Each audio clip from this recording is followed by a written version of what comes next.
Pemerintah dan DPR akhirnya menyepakati Undang-Undang Ibu Kota Negara Baru. Dengan demikian sudah dipastikan Ibu Kota Negara Baru akan berkedudukan di Pulau Kalimantan, tepatnya di Kabupaten Penajam Pasir Utara, Kalimantan Timur. Dari sisi pertahanan, sejatinya posisi Ibu Kota Baru ini bukan tanpa resiko. Sebaliknya, posisi Ibu Kota Negara Baru ini justru lebih terbuka dari sisi pertahanan. Secara geografis, Pulau Kalimantan memiliki perbatasan darat sepanjang 2.000 km dengan Malaysia. Sementara di sisi maritim, Kalimantan Timur berada di alur laut Kepulauan Indonesia II atau ALKI II, di mana ALKI II ini memiliki kedalaman yang cukup untuk operasional kapal selam. Di udara, Kalimantan Timur juga mendekati Flight Information Region negara-negara tetangga. Selain itu, Pulau Kalimantan juga dalam jangkauan peluru kendali antar benua negara tertentu yang saat ini getol membangun pangkalan di Laut Cina Selatan. Hal ini tentunya harus mendapat perhatian serius dari Kementerian Pertahanan. Hanya saja, Kemhan dan Mabes TNI tidak memberikan keterangan rinci terkait desain pertahanan Ibu Kota Baru ini. Tentunya kita bahas pertahanan negara itu seluruh negara ya, tidak hanya Ibu Kota Negara. Ibu Kota Negara merupakan bagian penting, tapi yang kita rencanakan, kita bahas adalah pertahanan negara secara keseluruhan. Tapi belum sempat terbahas, tapi kan yang penting kita menunggu anggaran dan juga tentang kalau desain segala macam nanti juga diarahkan ke kami juga. Tapi kalau dalam hal siapa arsiteknya dan seterusnya itu kan ditangani langsung oleh mungkin panitia pusat gitu, Mas. Ya, jadi tidak membahas secara spesifik gitu. Kajian dari Kementerian PPN Bappenas menyebutkan potensi ancaman Ibu Kota Baru meliputi gangguan intai tempur, kapal selam, serangan rudal, hingga serangan siber.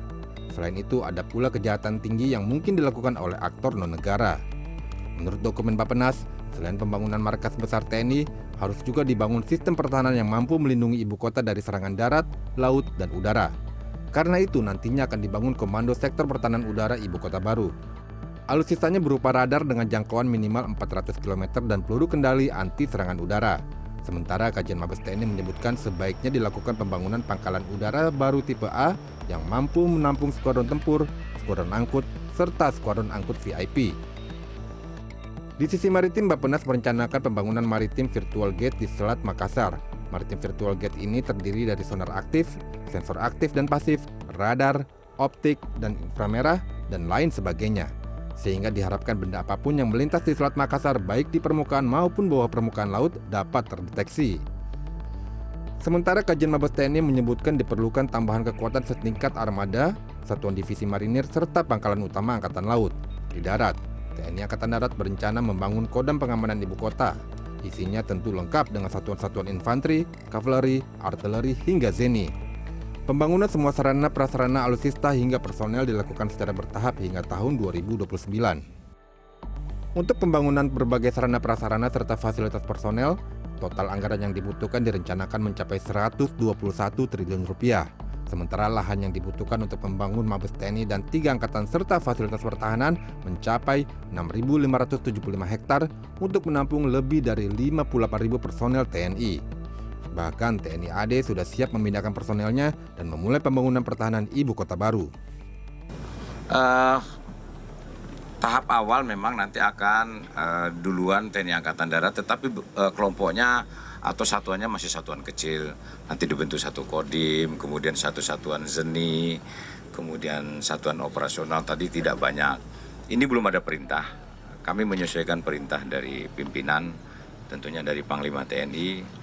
Kapan kita akan dilakukan di sana. Pertahanan ibu kota haruslah dirancang sedemikian rupa sehingga sesuai dengan situasi dan kondisi geografis negara.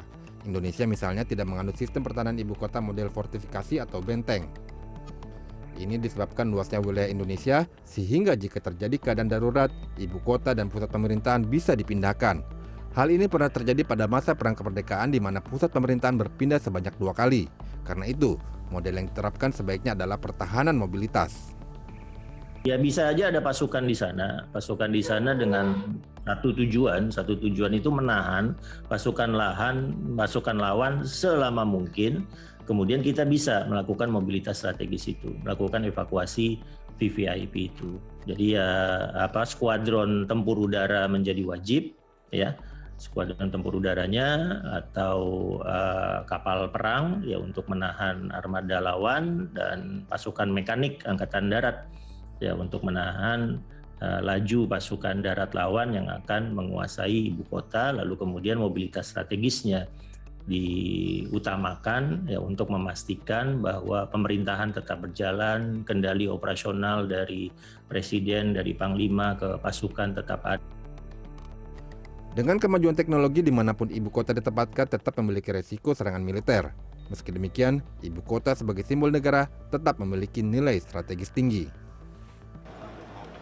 Ibu kota negara bukan hanya merupakan simbol dari sebuah negara, tapi ia juga merupakan center of gravity dari negara tersebut. Karena itulah pembangunan ibu kota baru tentu harus memperhatikan aspek pertahanannya. Apalagi membangun pertahanan yang kuat dan mumpuni membutuhkan waktu dan biaya yang tidak sedikit. Tim Liputan CNN Indonesia, Jakarta.